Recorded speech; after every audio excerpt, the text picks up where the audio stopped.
Welcome to the Learning Pines YouTube. We hope this video helps. Start by assembling ingredients and prepping vegetables. Use 1 lb peeled shrimp, 4 cups low-sodium broth, 2 tablespoons olive oil, and 1/4 cup diced onion for flavor. Chop 1 cup carrots and 1 cup celery into even slices so they cook uniformly, and mince 3 cloves garlic.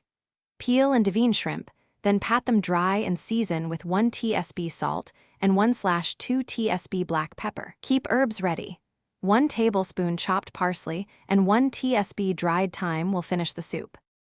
Heat a large pot over medium heat and add 2 tablespoons olive oil, then sauté the chopped carrots, celery, and diced onion for about 5 minutes until softened. Add minced garlic and cook 1 minute until fragrant, stirring to prevent burning. Pour in 4 cups low-sodium broth and bring to a simmer, then simmer the vegetables for 12 minutes until tender. Add the seasoned shrimp and simmer 3 minutes just until shrimp turn opaque. Finish with 1 tablespoon chopped parsley and 1 tsp dried thyme. Taste and adjust seasoning at the end, adding 1/2 tsp more salt or 1/4 tsp cayenne pepper if you want heat.